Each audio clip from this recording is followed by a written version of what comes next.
All right, let's go over the Fool. So Samwell 2, like it seems like all the chapters I've been doing lately, it was just a beast logistically figuring out all of the different story that was going on with him. Um, because simultaneously you're dealing with Samwell and the invasion at Old Town and um, what the Ironborn are doing there and how that invasion works. And in truth, I don't, it's hard to know how one conquers cities by sea when you actually think about it. Like, how is that done? How many times has that been done in history? People talk about like Malta and stuff like that, and um, but how precisely does one take a city? Do you just keep raiding? Are you able to conquer land? It's not something that is written about extensively. But then we are also dealing with Volantis and the very complicated political situation and geographical situation in Volantis that is written about throughout the Tyrion and Quentin chapters. And so we needed to get that straight. And then also just dealing with the fallout of Slivers Bay and how you end that war off screen. When we last left the war, it was Tyrion in the middle of things. How do you then just resolve everything? And so, um, here it is, the Fool. I think it came out pretty well. There's a few things that are left ambiguous. For example, we never really understand how Wigglegrin and Samwell's relationship. With regards to Dahan in the Bravo chapter, we kind of know that Dahan recognizes that this voice in his head is God speaking to him. But with Wigglegrin, it's left a little more ambiguous on what he thinks Sam is. Certainly by story's end, he realizes that Sam is another person trying to enslave him, and his rebellion against Sam is paralleled with his rebellion against slavery and his planning against it. But I never got in there a relationship on how he felt about Sam and what he thought Sam was. I don't necessarily think it was needed, but it was definitely like something brought up by the editors. Like, should we explain Sam? But anyway, let's get into it. The Fool. Snow, he called. Snow, snow, snow. This is, of course, kind of referencing back all of the White Ravens that we've been dealing with in the first half of the story. But here as a joke, he's recalling the story of the Raven and the Kettle and Jon Snow's election at the Wall. At first, only the old tiger laughed, but when Wigglegrin moved his head sharply to the right, then to the left, the elephant couldn't help but join in. So birds make these sharp movements when they move. We're talking about tigers and elephants, who are the political factions of Volantis. In this first sentence, it's left very ambiguous on what's going on. You're just hearing about all of these animals. But yes, there's an election. There's a triarchy in Volantis. It's ruled usually by 2 elephants and 1 tiger. We know that there was an election. We know that war happened. The ships sailed. So we know that there were 3 triarchs. There was Malakwo, Niessos, and Danaphos, and we know that Danaphos is voted out. That's sort of what we know from A Dance with Dragons. The candidates given at the time were Alios, Parquello, and Bellico, and so in this, it assumes that Alios is the winner of the candidates, and that he is a tiger. So we now have 2 tigers and 1 elephant. Then came cackling giggles from the pleasure girls, and the serving men sniggered here and there. The giggles are cackling because all of the slaves except for Fool lack tongues, because they are at an important meeting of triarchs. You do not want any of the slaves spreading gossip, and so they don't have tongues to spread the gossip. That is the implication here of the cackling giggles, and later we hear of the tongueless serving man. Wigglegrin, of course, he can't have his tongue removed because he is the tale teller, And so he is unique in this room, but it's something very kind of subtle, that everyone in the room, because they're at this high level meeting, how do you deal with people that are in a high level meeting, but they still want constant service from slaves? Well, you have all the slaves be tongueless. Even one of the hulking sedan porters betrayed a smile. And again, that's sedan porter because the supposedly the triarchs are not allowed to touch ground while they serve. Of course, that's impractical. Like, you wouldn't just person would not want to be carried everywhere for so, but at least in public they would have to appear to always be carried. So they have to have sedan porters taking them everywhere. Even sedan porters betrayed a smile, but not his master. Never Halios. Humorless as a stillborn mule. Trying to come up with, the least humorful thing in the world. A dead mule, a dead baby mule. And so just trying to give character to Alios. The laughter dwindled, and the fool continued his tale. The raven danced to the end of the table.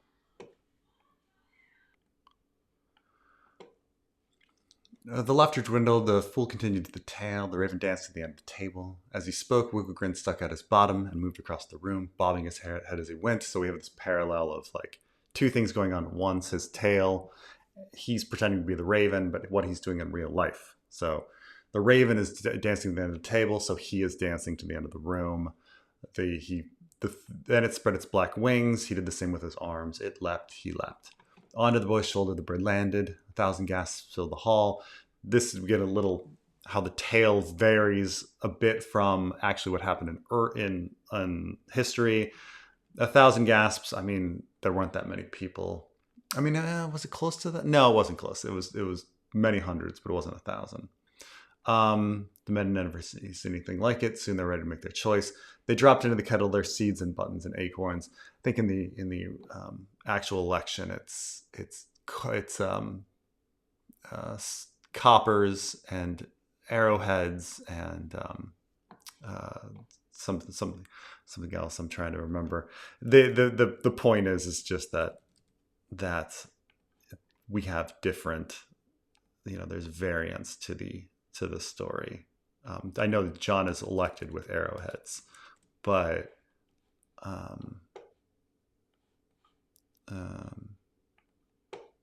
let's see. It's stones and shells, copper pennies too. So the idea is that, same sort of things that they would have been using for the auction, seeds and buttons and acorns, but they don't have them. So flips a great pot over. He says, "May I?" He cartwheels over to a slave holding a pewter pitcher. Just made of pewter so that it could clang. And pewter was pretty used a lot in the Middle Ages. "May I?" The serving man gave no answer, tongueless as he was. Again, all these people are tongueless so that they don't spread the secrets. Still, he surrendered the pitcher, and Wigglegrin raised it above his own head. He turned it over. "Acorns, acorns, acorns," the fool cried, and water poured down his face and seeped into his motley. And this is just the extra entertainment of, I'm making myself wet, and cartwheeling in case you're bored of the story. So we have laughter echoed through the chamber once more. "And that is how the prisoners of the wall elected a bastard boy as their cold king." And it's like, well, they're not really prisoners, but they are prisoners. Cold king, Lord Commander. Little things are off. And he crowned himself with the pitcher, and with a little help from our dear Fat Sam. Of course, no one calls him Fat Sam, but, here in the story. So Wigglegrin bowed low. The pitcher fell onto the tiled floor with a clang. "Clap, please, great shepherd, make them clap." So he's worshiping the great shepherd because he's Lazarine originally. They did, though he would have preferred louder. When the applause died, the guests looked to their hosts. Alios Kadar paused a moment, studying the soaked fool with his violet eyes. People from Volantis, especially in the Old City, descend from the Old Blood, so they're Valyrian. Wigglegrin dared not breathe. "Another day is yours," his master finally said in a bored voice. Relief washed over Wigglegrin, and the other triarchs nodded approvingly at their host's mercy. And so we find out here that Wiggle Grin is in a situation much like 1001 Arabian Nights, where the person has to come up with a new story every day, or else they will be killed.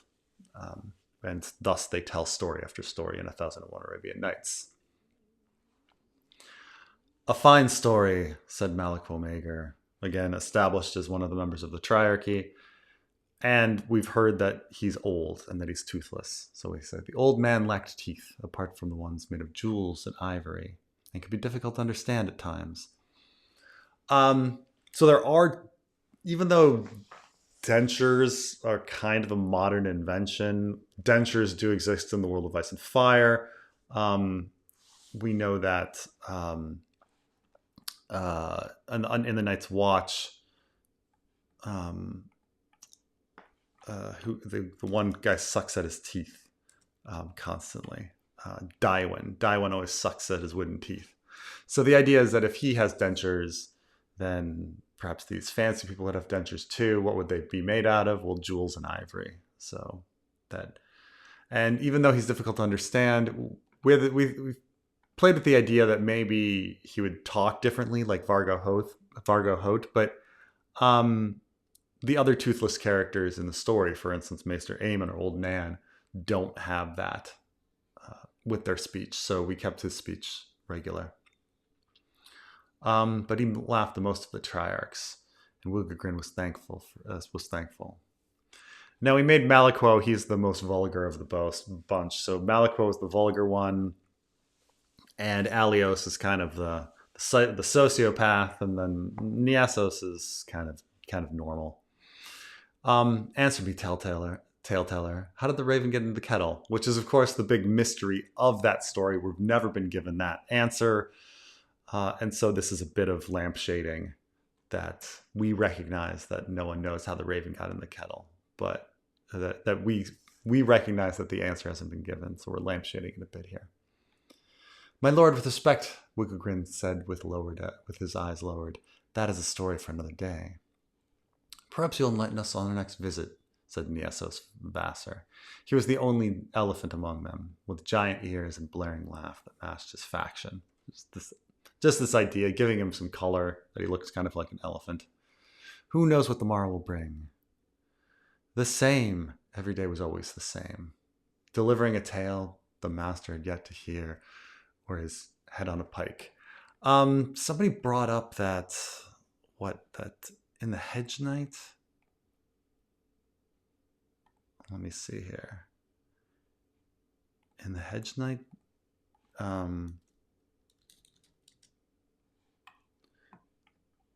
that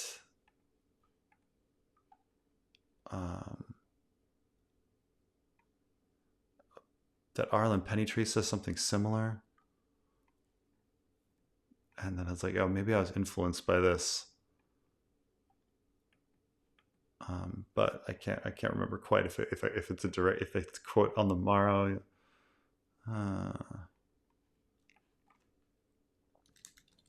But somebody brought this up, and I was like, oh, really? Maybe because I was reading the Hedge Knight, I was influenced, but it didn't really think about this. Oh, he says one morrow. Let me now bring up the Hedge Knight. I'm sorry.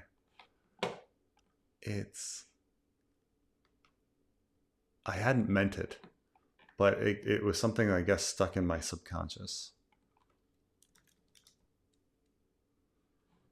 Oh gosh, it's right there. It's right there in the first paragraph. Another day done, and who knows what the morrow will bring us, eh, Dunk?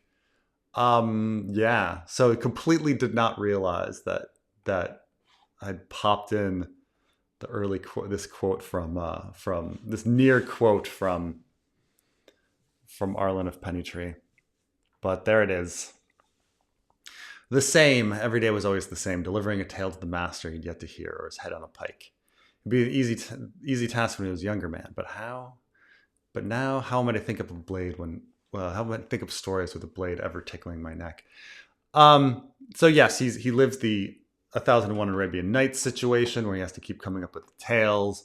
You can see here Wigglegrin is constantly trying to speak poetically. Um, sometimes it's a little clumsy, like humorless as a stillborn mule.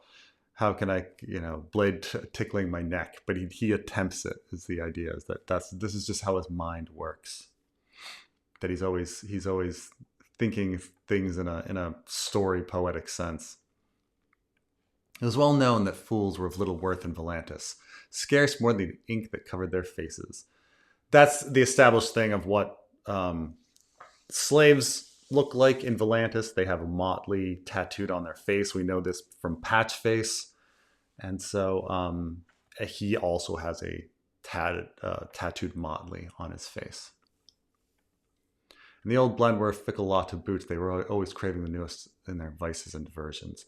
On a full moon, whirling mutes out of Tolos may enthrall them, only to be replaced by nathy tumblers when the moon waxed crescent. So that means essentially in 2 weeks, because a moon in 2 weeks becomes half, and then it starts waxing crescent and a little bit after that. So they're saying on a full moon, they're liking these whirling mutes. That's the whirling mutes. This is idea of in Turkey. There's something called the whirling dervishes, where these people spin around and dancing, and you're kind of amazed at them because you think, aren't they supposed to get dizzy? And they have a special technique for trying not to be so dizzy.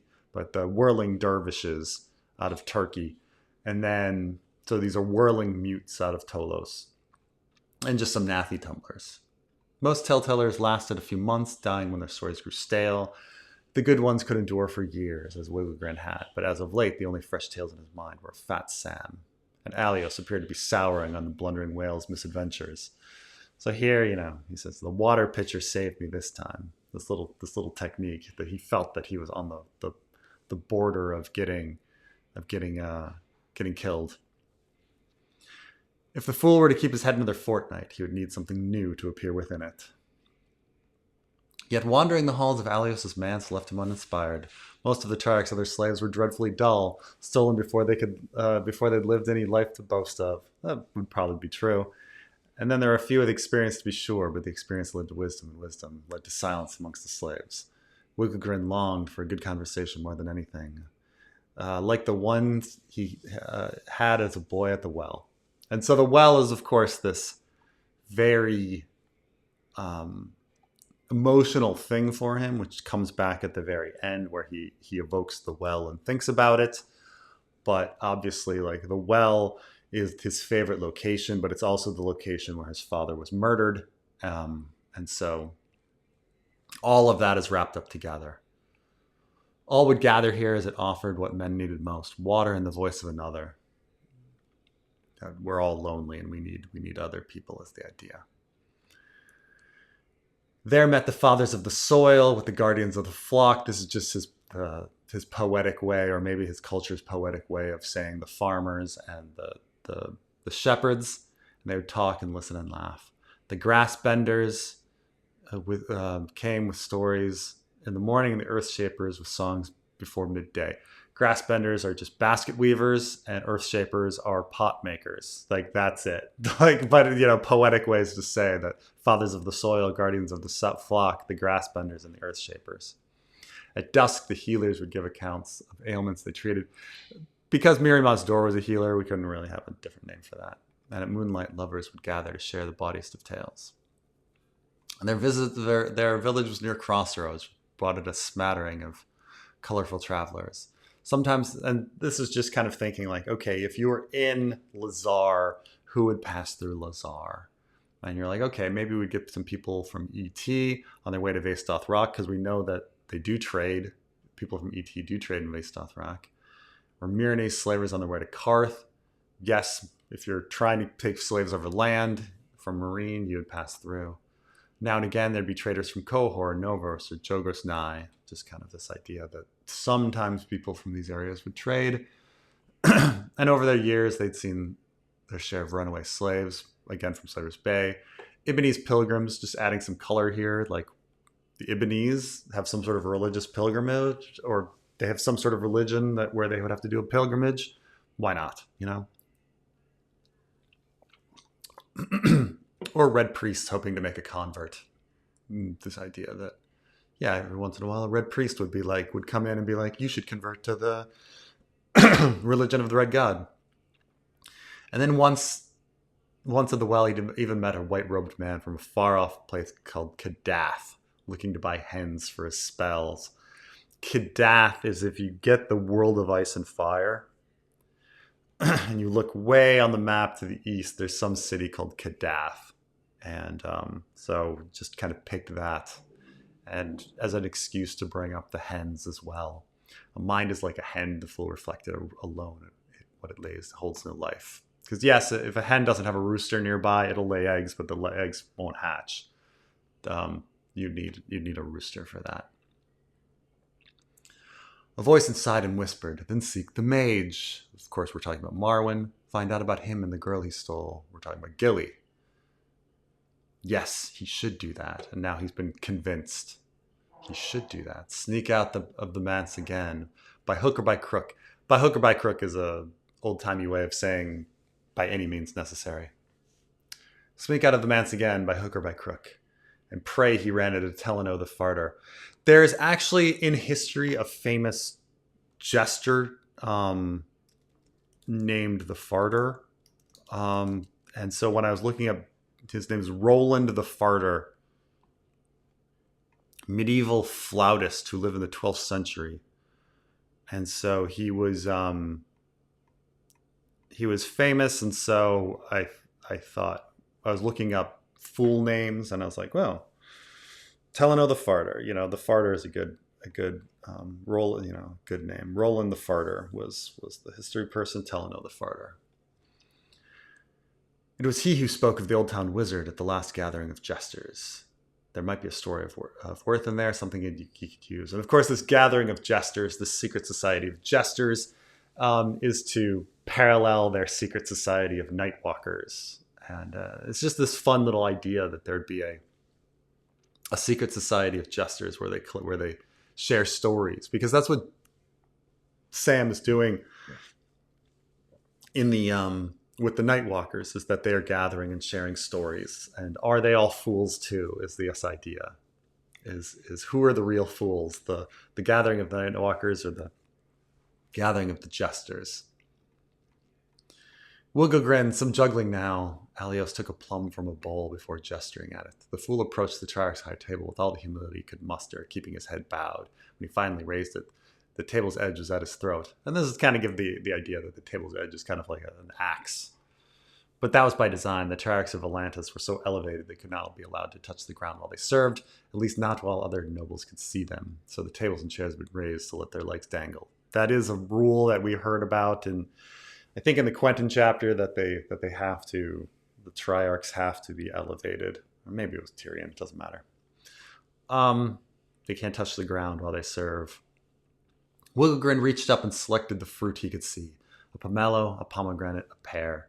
By the way, a pomelo, we eat grapefruits today, but a grapefruit is actually a breeding of a pomelo with an orange to create this new fruit. In the past, they didn't have grapefruits. They only had pomelos.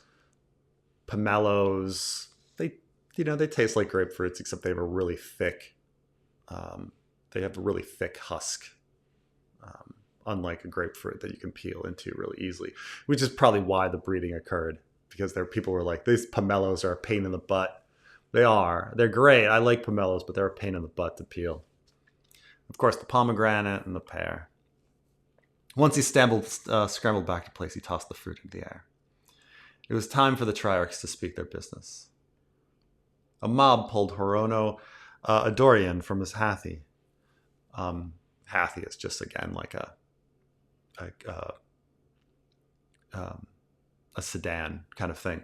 So he's getting pulled from it, and then this was changed. Originally, it was like he was pulled from his house, but it makes more sense for he's pulled from his Hathy. Yeah, so shooing away the slave who was fanning him, just creating some color around him, gutted. They stuffed his mouth with his own entrails. A merchant for the new blood, murdered. How very disturbing, said Alios. He bit into his plum and chewed. What became of the culprits? So Alios, a bit of a sociopath, does not really care. Does not really care when somebody's murdered, especially if they're new blood. He only cares about the old blood in the old city. And so, they say the Tiger Cloaks rounded up 200 slaves and nailed them to posts on the bridge. Tiger Cloaks are like the guards of the city. And so here they have no, the joke here is that they have no idea who actually killed them. They just round up 200 people and kill them for the sake of it, as like a warning to the others. For all the good it'll do, we trim the weeds and leave the roots. And if you know anything about gardening, you know that trimming a weed is no good. It'll just grow back. You have to pull it out by its roots. Is the western city a garden now? Malakwo cackled. By the smell of it, shit must be in bloom. Say it is just that. Who do you believe nettles us? A nettle is a weed, with the little stingers on it. And so the idea is that if there are weeds here, who is nettling us? Again, Volantis is established as a city with an eastern half and a western half. A lot of Tyrion and Quentin chapters go into this. On the eastern bank is the old city within the ring walls and the temple of R'hllor. So that's kind of the important thing. And so we bring up the widow of the waterfront here, Vagaro's whore, of course. She's been sowing strife across the river for years. It is established that the widow of the waterfront is called Vagaro's whore by the old blood. Oh, you need not flatter the shrew, said the old triarch. Revolts in the west go back to its first stones, with blood spilled by the slaves who laid them. And all of that time, trouble has rarely made it across the bridge, and never within the old city. So now we've established, okay, we're getting back to this geography, this very important geography, that there's a western city and an eastern city, there's the bridge, and they're in the old city, and so it's so safe and nestled there that they don't care about these slave riots. No, that'd be far too much excitement, mused Wigglegrin. Half of his life had been spent within the black walls of Volantis, and he'd never so much as seen a brawl amongst children. It was orderly here as it was tedious. He sent the pomegranate high and caught it behind his back, but none of the other triarchs were paying attention. So I guess if he spends half his life here, the assumption here is that Wigglegrin is, maybe something.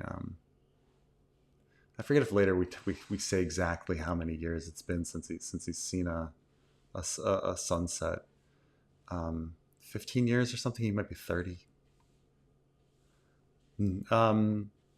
Fires are common, Alios pointed out, but each and every one is a spark. Perhaps Vergara's whore laid the tinder. A tinder is what you use to start a fire. The small little pieces, or what you use to date. Who struck the flint? Of course, you light a fire with a flint on tinder. A trader from Yukai arrived, and this is just kind of a very George R. R. Martin thing. His ship carried 50 carpets, 100 bed slaves, and whispers of marine. Absurd tales, really. They claim the city somehow stands victorious against the wise masters. So here we finally get the result of the Battle of Fire. And it turns out the Myronese won. Hooray! But how did it happen? Because in the middle of what we saw, it was still just Ironborn on one side. There was a big surprise of the trebuchets throwing stones at Barristan's men. It was chaos. How do we know who's the winner? And it turns out the winner was the Myronese inside the wall, because something else happened. A surprise happened.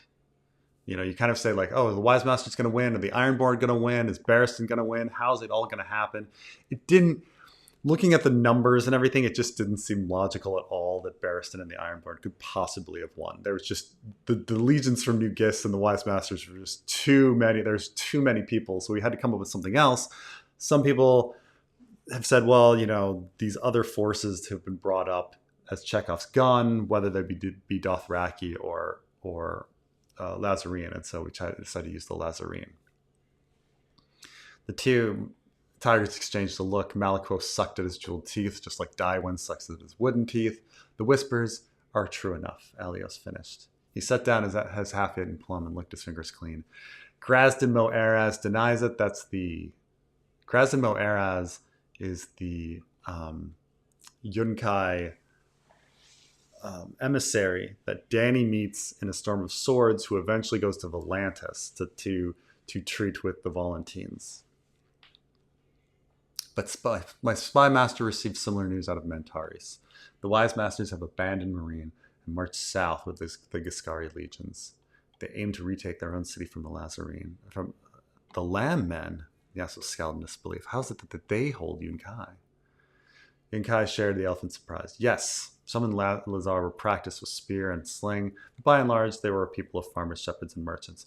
This is to kind of deal with the fact that everybody keeps saying, "Oh, the Lazarene aren't a martial people" and stuff like that. And it's like, well, that's just literally impossible. It's literally impossible for society not to have some sort of self-defense mechanism, especially when they live right next to the Dothraki.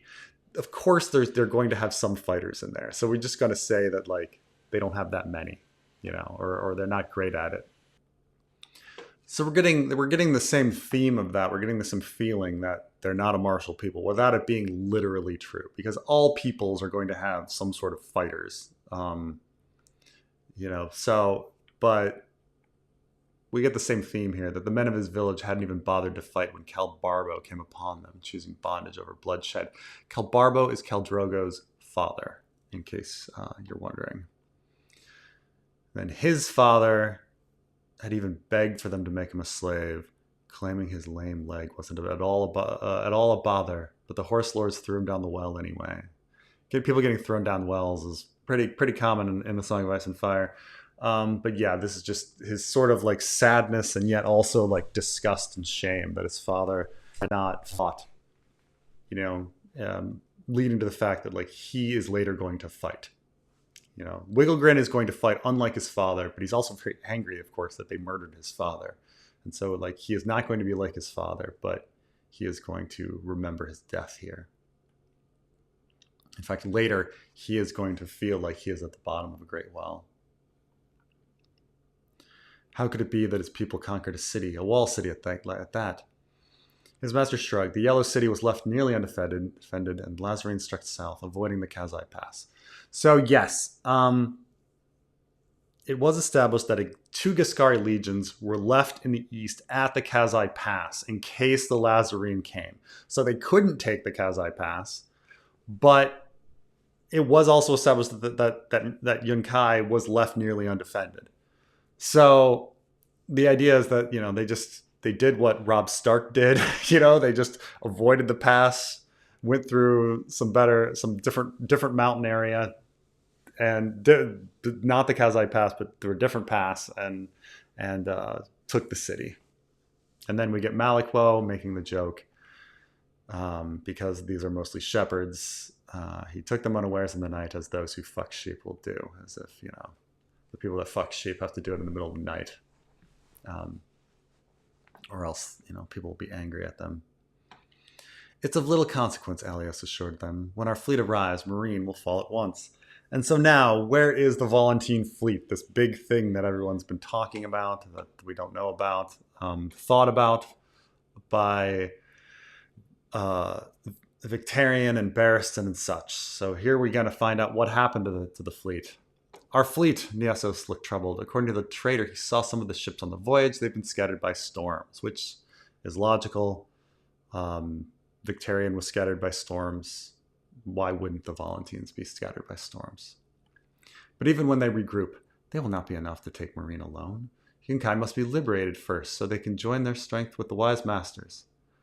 All these delays, it may be half a year before we rid ourselves of the Dragon Queen. And it is true that the wise masters and the Giscari legions are still huge force. It would, while the 400 ships, when they regroup, to take a walled city like Marine, they would probably wait for the wise masters. A smile came to Malikuo's face, as knowing as it was sparkling. Your merchants speak only of gloom, but there are sunbeams out of Slayer's Bay. They say the bitch has vanished. All true. This is Danny is of course gone. The elephant was dubious. Vanished, you say? Her king consort too. Well, the thing is actually in truth the his daughter has probably been murdered um, by the shave pate at this point. But most importantly, so have all of her dragons. Niessos trumpeted a laugh.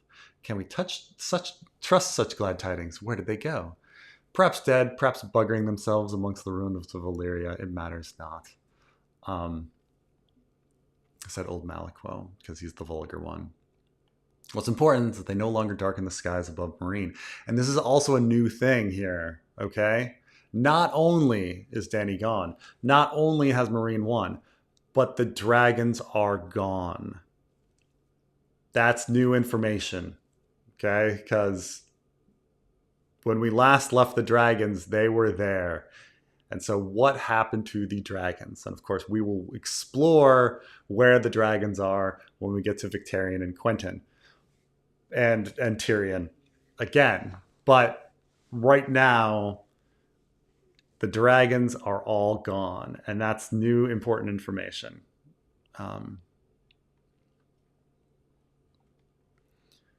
Marine stands victorious. A man called the Shave Pate now rules the city, his master explained. And if my informers and Mantarius are to be believed, Mantarius is like halfway between Volantis and Marine on the Demon Road. He has fewer friends than the Dragon Queen. Alios called over his slave girls, a young one from the Summer Isles with nipples as black as onyx, adding some George R. R. Martin gross sex stuff in here. His left hand reached down to her, moving back and forth across her chest, fondling her. Still as ever, no arousal showed in his face. Marine cannot stand forever against the united powers of Volantis, Yunkai, New Gis, and Karth. The city is soon to fall, I would venture. This news is a month old. Then I say we should double our efforts, the old tiger said. It's time for the first daughter of Illyria to claim her inheritance. And here we're kind of seeing the split of the... This is the kind of the joke, is we're talking about the united forces, and then immediately they start talking about undermining the alliance. And he says, Niessos frowned. Say what you mean, Maliquo. Don't you find this exhausting? Cities conquering cities, burned over and over. Just when you think that the cut is good and swallowed, the cow is chewing it again. Cows, of course, have 4 stomachs, so they're constantly bringing up food and rechewing it. And these disruptions in trade, how much has our city lost? How much have you lost, Niessos? Niessos is the elephant, so he's very focused on trade. And I shudder to think what could come next to our east. Another King Cleon. King Cleon is, of course, Astapor's old ruler. Astapor is now, of course, completely destroyed, but the idea is that perhaps another King Cleon could come. I'm trying to think what was the last. Yeah, now it's Astapor is restored, has the refugees, but now they're going to try to reestablish Astapor as a slave city. But with Yunkai taken, who knows? So maybe King Cleon, maybe another King Cleon. A rise of the freehold in the Yunkai, so we have no idea. New Gis claiming the whole bay for itself. Yeah, why not? I say put an end to the uncertainty and conquer Slaver's Bay in the name of Volantis. So now we're talking about the forces kind of splitting here. Alios' hand stopped in the center of the girl's chest. The elephant snorted. He has all these actions that are similar to elephants, Niessos. So you can go back and he trumpets a laugh. He snorts, And where should we gather the men from? The free companies have heard the calls of war and have flown west and east. So we're talking specifically here about the free companies, about the Golden Company heading west and then obviously the Second Sons and the Long Lances and everybody heading east. And so And so I imagine a lot of other, to fill the void of the Golden Company, you'd have to deal with, Mir, Lyce, and Volantis and Mir, Tyrosh, and Lyce. You'd have to fill the void of the Golden Company and things like that. So there's just none less left in Volantis, and they're no more Unsullied for sale. That's true. I mean, until they establish like Astapor again, but now Yunkai has been taken. So every soldier we send to Slaver's Bay is one fewer to keep the peace here in Volantis. Malakwo, you dismiss the fires across the river, but what of the worshippers of flame on this very bank? And this is true that the Temple of R'hllor is on the eastern bank. And so now we're getting into the Bonero, all this stuff that was established by Tyrion. Do you mean Bonero? The old Triarch asked. The man is a bigger fool than Wigglegrin. That's the trouble. So in the story, we did hear that Niessos is the one that truly fears Bonero, and that he wants to kill him, but he's been protected by the other worshippers. He is a fool and telltaler too, but only his bringing in Wigglegrin here. Who's the fool? Bonero. Only his motley is his title, the Flame of Truth. And his stories foretold the end of the world. The Red Temple has never opposed slavery, yet Bonero loves the Dragon Queen so, and his followers cling to his words like flies on dung. All of this true, all of this established before. The girl is missing, that's well and good, but if she returns, some may think it'll be from the dead, just as the priest claimed she would. He looked to Alios. When old blood spills on the eastern bank, perhaps you'll find that very disturbing. So yes, this is establishing that Bonero is preaching that Daenerys is the Azor Ahai, the chosen one, returning. So now she's gone. When she comes back, everybody's going to think that she's resurrected, and people are going to go nuts. So their solution to this is to kill Bonero so that he can stop preaching that. Alios' face was still. His hand moved from the girl's flesh to the table. There his finger tapped as he thought. Niessos has the right of it, he finally declared. We cannot spare men while Bonero spreads his lies. The risk is too great. Then we deal with him, Malakwo said. After all these years, finally, my friend and I agree on something, besides wine, that is. Niessos, is the one that was trying to kill Bonero. Niessos lifted a glass and drained it with a healthy gulp. Only the prey proves elusive. He cowers behind his fiery hand and all the tiger cloaks who worship his god. That is true. That the tiger, they mentioned before that Niessos is scared of the tiger cloaks because a lot of them are R'hllor followers, and then we hear about his own personal protection. It's called the fiery hand.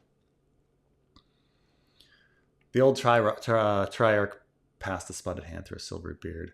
Our reserves do not have the coin for the faceless men of Bravos. And then here we have the Lady Cora costs less, I'm sure, said Alios. Urho, even cheaper. These are the pirates brought up in by Tyrion. So much of this is bringing up, is trying to wrap up all of the little loose ends that Tyrion had established in his story.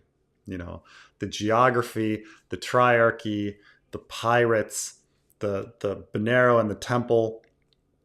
All of these little pieces for the Tyrion story are coming back together here.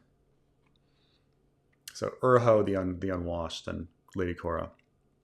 Pirates, Niessos said aghast. Yes, agreed Malakwo. And they can strike on the river, where the tiger cloaks offer no protection. The next time Bonero takes ship for Selhoris to preach. So we established that Volantis has control over Selhoris, the city upriver. So while he's on a ship, he would be vulnerable to pirates attacking him. And this is their technique for killing Bonero. The pomegranate hit the floor. The slap on the tiles made the Triarchs turn their three heads. Yeah, whether this is three heads of the dragon or three heads of that of Trios the god or whatever played with, but it just sounded best to just leave it as three heads and leave it up to the reader to decide what the three heads sound like. Well, Wigglegrin fumbled with the other fruit. The pear landed between his feet, the skin splitting, and the pomelo. It fell out of reach and was rolling away. Samwell! It's Alaris' night with the candle, Wigglegrin thought. Is he back? The fool went to his hands and knees and scrambled at the pomelo. This is the idea that the thoughts of Sam and Wigglegrin are blended, and so he is thinking Sam's thoughts. That's this very pear-shaped man, if you've ever read that George story. His crawls quickened in pursuit.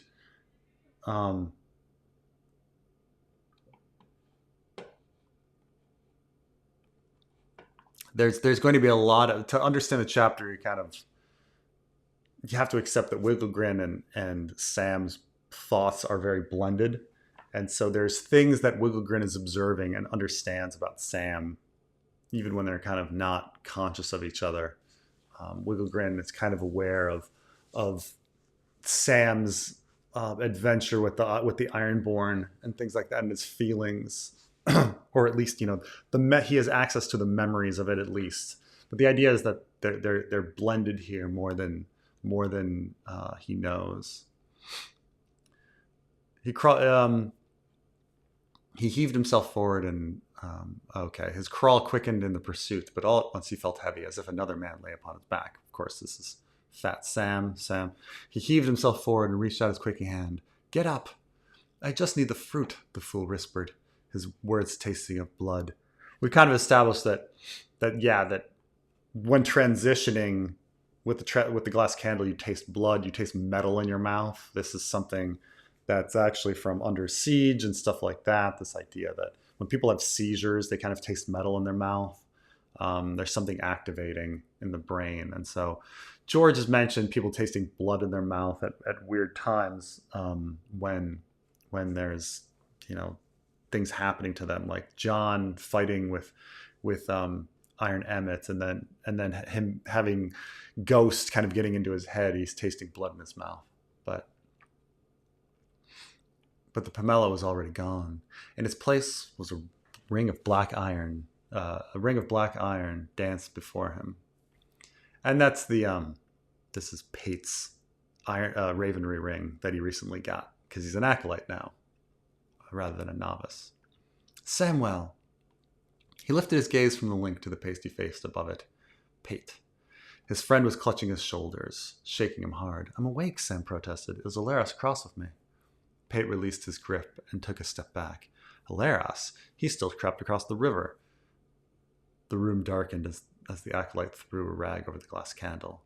The only light now streamed from the window. "It's Rune that worries me. Been gone all night." So last time Sam had been getting so much time at the candle because he'd been trading nights with them.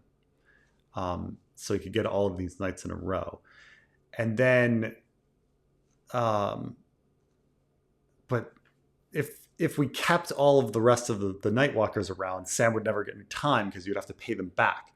So now we create this inconvenience of them being on the other side of on the west bank and too scared to use the bridges to cross over, so that Sam has the ability to use the candle more. But that's the contrivance here. Sam blinked and gave his eyes a moment to adjust. Is it morning already? He rose from his chair and let some feeling return to his legs before stumbling his way to the window. It was morning. Last night's frost still clung to the pane. It's the winter here is coming, so it's getting a little cold in Old Town. Sam could see the glimmering waters of the Honeywine. To the south, now not much geography is actually given about Old Town, but we kind of create some here. To the south, men of the city's watch pace the ramparts of the Bloody Isle's keep. We know that the Bloody Isle is part of the citadel, and so the idea is that if there's a castle there, if there's a keep there, then the men would use it. But beyond them, the city was lonelier. Old Town's many bridges, once bustling at any hour, now lay empty, as did the Eastern Plaza and the River Road. Eastern Plaza is just kind of created, but River Road is established, that there's a road along the river. Near to whispering sound, the old city was blanketed in a smoky haze made pink by the dawn from all the fires. There were other colors too. The orange glow of fires near the guild halls placed the guild halls down by the water, and the black shell that had been the Lord's sept, and of course the green At the mouth of the river, above it all, the high tower's beacon burned with a sickly light. So there's the high tower burning green because green is what they burned during war, right? Rune is out there, Sam squeaked. I don't know where he would have gone, Pate said. The quill and tankard's been burned, and the food stalls are all shuttered. We need to find him before the squids open his throat. Yes, so this idea that there's nowhere else for him to go. Like, normally they'd be like, where'd he go? Well, we went to the quill and tankard. Well, so we burned the quill and tankard. And he's a chubby boy, so maybe he likes the food stalls, you know. The thought of the Ironborn made Sam's stomach twist. Bands of them roved the city. And here we get what happened after the Harrower chapter, after the Ironborn were successful. And so what would logically happen? We had to think this through. Bands of them roved the city, looting and raping and murdering. Each time the city watch tried to meet them in battle, they'd retreat to their longships and flee to another of Oldtown's quarters. The Lord Commander himself, for some reason, the commander of the city watch in Old Town is a Lord Commander. The one in King's Landing, only a regular commander. But the one in Old Town, a Lord Commander. The Lord Commander himself had twice come to the Ravenry's North Tower to send ravens to his nephew Garland Tyrell, asking for relief. It's actually his great nephew, but it's fine. People talk like this in the story, like a cousin. They don't say like third cousin; they'll just say cousin. They don't say great uncle; they'll say uncle. Asking for relief to the city, but Sam doubted his men could offer the assistance that was truly needed.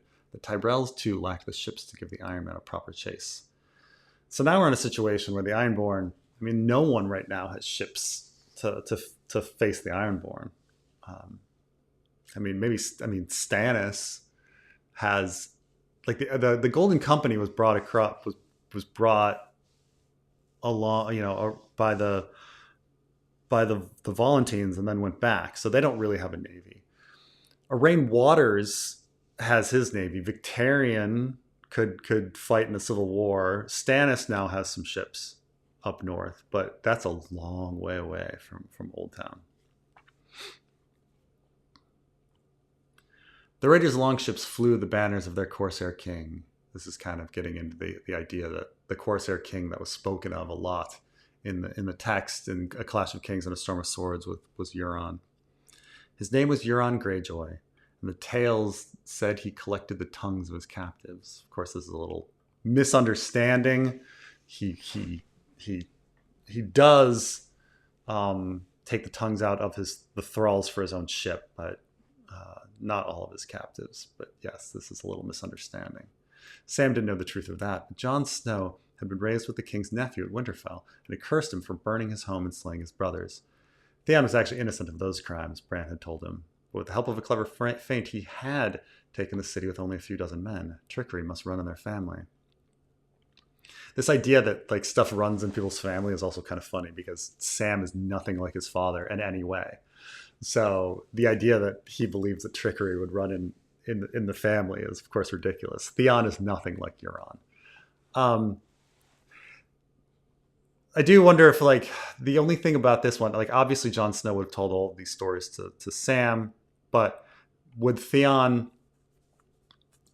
have told him all of the stuff about Theon, him being innocent and such?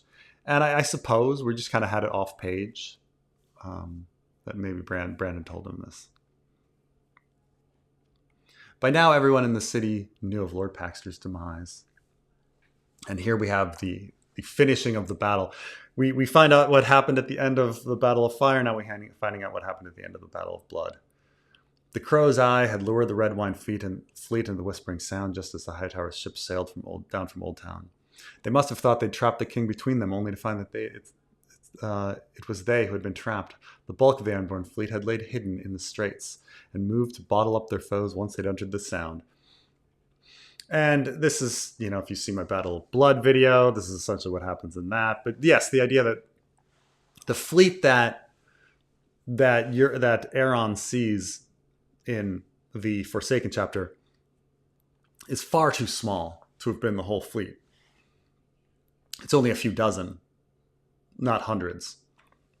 So the idea is he goes in, they come down, they lure in, and then they bottle them up. That they think they're pulling a Fair Isle, but in fact, Euron is pulling a Fair Isle. Um,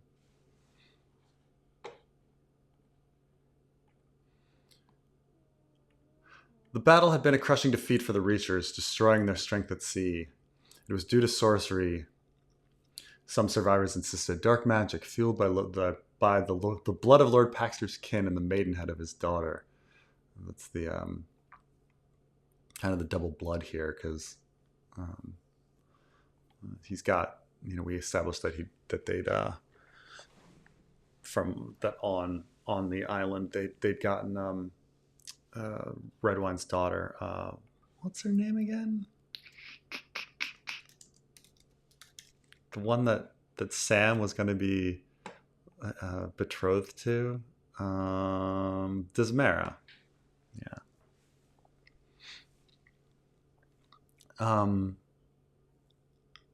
Others whispered of bribes and betrayals. How else could such a mighty fleet be sunk but from within? We have no evidence of this at all, but rumors are rumors. But all the tales agree that Whispering Sound brimmed with something fouler than mere pirates. The real foes were the creatures of song, krakens. Some even claim the king was a skin changer who puppeted the monsters from eye to arm. That made a good story, and a scary one to be sure, but Sam suspected a different ploy. And so here Sam is riddling out how Euron won. And it's not the entire story, but in case people didn't catch that Euron was chumming the waters with the blood of his victims, Sam is the one who is figuring out that he chummed the waters. The fiercest beasts are drawn to blood. It was his father had told him a decade past. Lord Randall had commanded him to slit the throats of the rabbits before he flung them onto the pitfall's covering. This is how one traps bears. You create a pitfall, and the bear goes in. And of course, like, capturing bears was big in the Middle Ages because they were used for bear baiting. And so here we have the story of Sam observing his father capturing a bear for bear baiting, because we know that Sam was brought out on hunting trips with his father. Lord Randall had commanded him to slit the throats of the rabbits before he flung them on the pitfall's covering. Sam would have wept, but fear had staunched his tears that morning. A boy's whimper risked spooking the game. It would certainly awaken his father's wrath. In the end, the lure had worked just as planned, and the bear was theirs for a time. It lasted 3 moons in Horn Hill's pit before the hounds baited it to death. That was when he finally cried. Once when the shabby thing collapsed, and once when Septa Leona had told him that bears had no souls to rise to heaven. And this is to transition everything to the Septa, but it seemed like a fun little story here, that made sense. Like, everything here makes sense. Sam was, like, bear baiting is a common thing in Ice and Fire. Sam was taken out hunting. He's thinking about it in the terms of, like, the blood draws the prey, just like here with the battle of blood, and it transitions out to the Septa. I actually, like, this is I'm pretty proud of this paragraph, taking these, like, how do you transition from talking about the battle of blood to talking about where Rune is.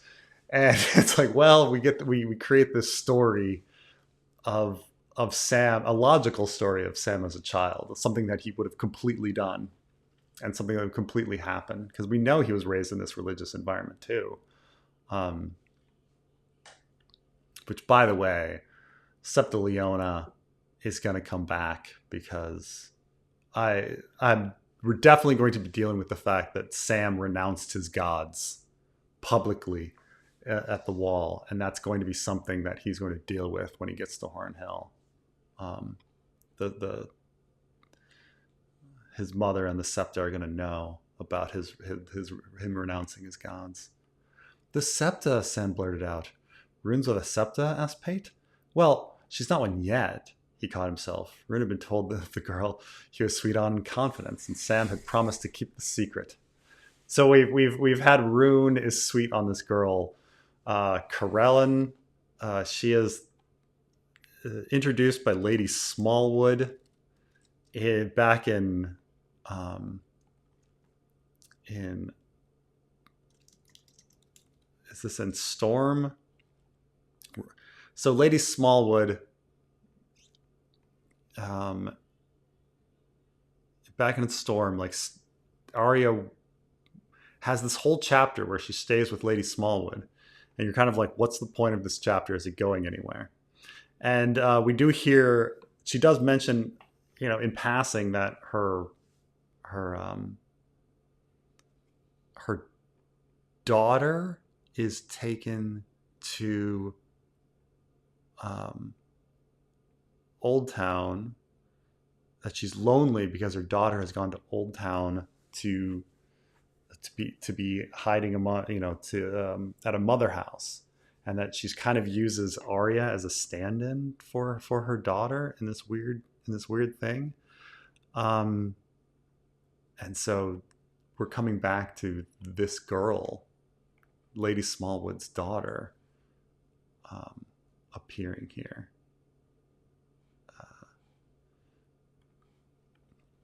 And this is all true that she says that she's staying with a swan, um, her, which is because Lady Smallwood's originally a swan.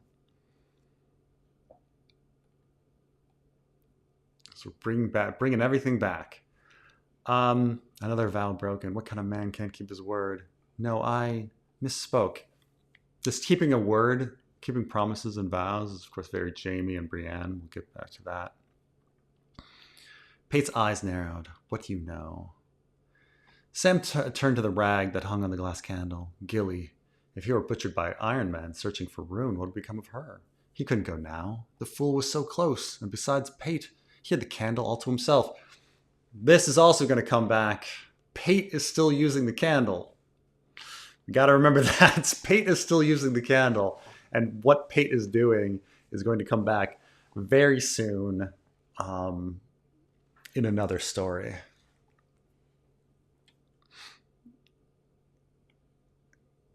He had little chance. He had the candle all to himself. When would he have such a chance again? Most of his friends hadn't returned for days. Not Armin or Melander, not Robert or Laras, not even Lazy Leo. So we just we needed to get rid of all of these characters because Armin and Melander, like, probably not Melander because he can't really walk, but this idea that like Pate would have to seek, like, Rune's gone, he has to seek somebody. Why would he go to Sam? Well, we got to get rid of the rest of the friends, and the fact that all the Nightwalkers have to be gone because they interfere with Sam using the candle. So all of them are on the other side of the river. Not Robert nor Laris, not even Lazy Leo, though he could hardly be called a friend. With Iron Men raiding up and down the Honeywine, the men of the Citadel were too fearful to use the bridges, and many were stranded on the western bank. Still, Laros was a swift boy, and it wouldn't take much for him or another from the Order of the Nightwalkers to dart across to the east. Then it'd have to share. And here we're getting into the addictive aspect of the candle, and so we're getting a little Gollum-y here. And he didn't want to share. The candle should be his. After all, he knew how to use it best. The others were wasting their time in Gulltown and the Prince's Pass, listening to endless gossip about all the boy kings and their armies. So it is true that right now we're dealing with 3 boy kings. So we're dealing with King Robert Arryn, we're dealing with King Aegon, and we're dealing with King Tommen. And so we've got these 3 boy kings. But the idea that he's in Gulltown and the Prince's Pass is like, what's going on? He's checking out these Dornish forces, and up in Gulltown hearing about Sweet Robin. This is the whole idea, is that they're all over the place looking at this. But just a reminder that we have 3 boy kings right now, because we haven't seen Sweet Robin in a long time. What truly mattered was the hunt for Marwyn. He needed to keep on his scent, bring him down, rescue her. Perhaps we should wait. Rune may yet return. We can search for him on the morrow. Then, unbidden, Samuel remembered John lying dead in the snow. No, he couldn't bear to lose another friend. He would save them all, but Rune first. This is a callback to the first chapter. He would save them all, but Gilly first. To the north, Sam said, thinking of his vow, there's a mother house. All right, this is a good place to stop. We will finish on with the rest of the search for Rune and the return to Volantis in part 2. Okay, thanks. Bye.